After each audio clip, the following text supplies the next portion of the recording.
जय जय श्री राधा रमण, जय जय नवल किशोर, जय गोपी चित चोर प्रभु, जय जय माखन चोर, जय जय माखन चोर। वृंदावन के वृक्ष को मरम न जाने कोय, डाल डाल और पात पात पे श्री राधे राधे हो, श्री राधे राधे हो।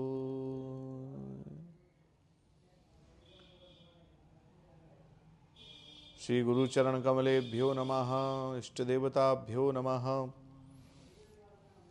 कि नास्ति गंगा समम तीर्थम, नास्ति मात्र समो गुरुः, नास्ति विष्णुमुं समं दैवं, नास्ति तत्त्वं गुरो परम।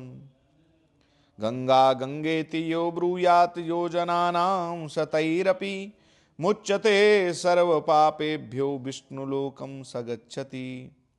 दृष्ट्वा जन्म शतं पापं, स्पृष्ट्वा जन्म शतं द्वयं, स्नात्वा पीत्वा सहस्राणि हन्ति गंगा कलौ युगे। 100 योजन माने 4 कोस दूर से भी जो गंगा माँ का नाम लेता है वह समस्त पापों से छूट जाता है तथा विष्णु लोक को प्राप्त कर लेता है। दर्शन मात्र से 100 जन्मों एवं स्पर्श मात्र से 200 जन्मों तथा स्नान मात्र से 1000 जन्मों के पाप नष्ट हो जाते हैं गंगा मां में स्नान करने से। यो वै लसच्छी तुलसी विमिश्रतः कृष्णांघ्रि, तुलसी से मिश्रित गंगा जल जब हम ग्रहण करते हैं तो सीधे वैकुंठ की प्राप्ति होती है। श्री गंगा जी का जल भगवान श्री कृष्ण के चरण कमलों का यह पराग है जो भगवान के चरणों से प्रभावित हुआ। श्रीमती तुलसी जी से गंध से मिश्रित है। यही कारण है कि यह लोकपालों के सहित ऊपर नीचे समस्त लोकों को पवित्र करती हुई इस धरातल पर आई। मरणासन व्यक्ति को यदि यह जल प्राप्त हो जाए तो वो जीवन मुक्त हो जाता है। एक बार एक संत ने एक दृश्य देखा, जंगल में भूत नाच रहे थे, गा रहे थे, उत्सव मना रहे थे भूत। संत को कोई लेना देना नहीं होता, लेकिन देखकर चले गए। दूसरे दिन फिर उन्होंने दृश्य देखा कि वही भूत जो है शोक मना रहे हैं, उदास हो गए हैं, दुखी हैं। संत ने देखा कि आज दुखी क्यों हैं। संत का हृदय होता है कि सामने वाले के दुख को देखकर द्रवित हो जाए, चाहे वो भूत ही क्यों ना हो। तो संत भगवान ने जाके पूछ लिया, भैया कल तो आप बड़े प्रसन्न थे, आज इतने दुखी क्यों हैं, क्या बात हो गई। बोले आपको क्या बताएं, कल हमें लग रहा था कि एक सेठ का लड़का है, वो मर गया है, पापी था, तो वो मर जाएगा तो भूत बनेगा और हम अपनी पुत्री का विवाह उसके साथ कर देंगे। लेकिन हमने देखा कि उसके मरते समय किसी ने गंगा जल से धुला हुआ वस्त्र उसके ऊपर डाल दिया और जैसे ही उसका स्पर्श पाया वो सीधे वैकुंठ को चला गया। तो गंगा मैया की इतनी महत्वता है, केवल स्पर्श मात्र से ही सब जन्मों के पाप नष्ट होकर सीधे वैकुंठ की प्राप्ति हो जाती है, विष्णु लोक की प्राप्ति हो जाती है। ऐसे श्री गंगा मां का महत्व है। और इससे भी ज्यादा महत्व क्या है। देव धुनि तीर सो कुटीर बहु साधु रहे, रहे गुरु भक्त एको न्यारो नहीं है वे सके। चले प्रभु गाँव जिन तजो बल जाऊं करो, कहीं दास सेवा गंगा में ही कैसे है सके। किया सब कूप करे विष्णुपदी ध्यान धरे, रोष करे संत श्रेणी भाव नहीं भय सके।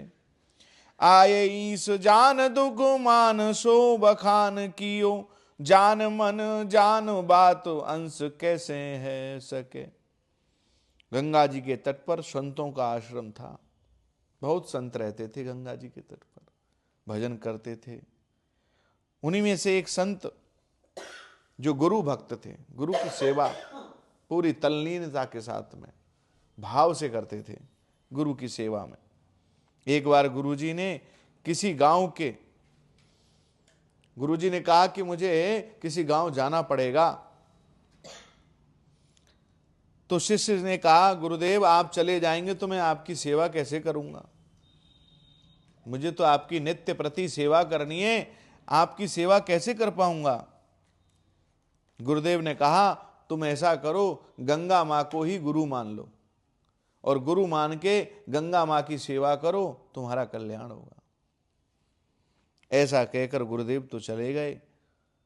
अब तो वह जो है शिष्य गंगा मां को गुरु मान लिया। अब गुरु मान लिया तो उसमें स्नान नहीं कर सकते आप, पैर नहीं धो सकते आप, आचमन नहीं कर सकते।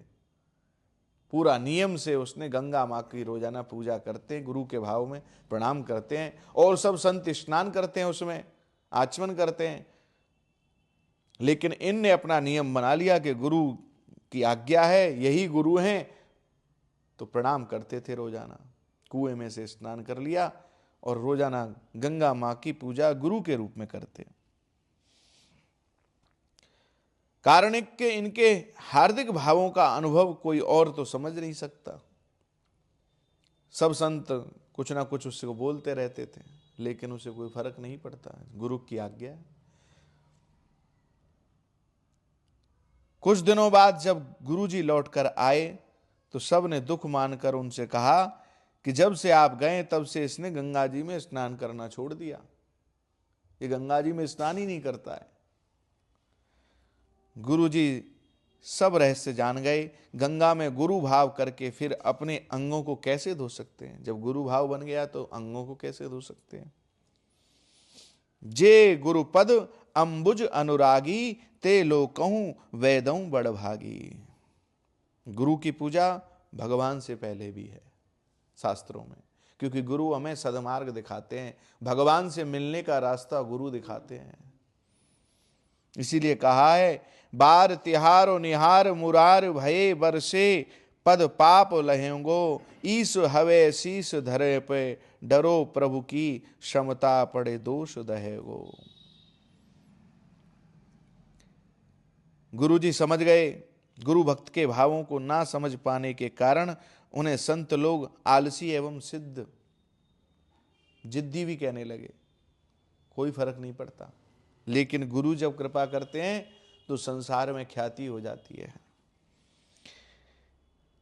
शिष्य के प्रभाव को प्रकट करने के लिए एक दिन गुरुजी ने शिष्य को लेकर गंगा स्नान के लिए गए।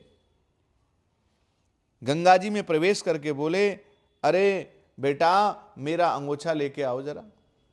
जानबूझकर भूल गए, अंगोछा शीघ्र ला कर दो। अब शिष्य धर्म संकट में पड़कर सोचता विचारता हुआ कि शोक सागर में मग्न हो गया।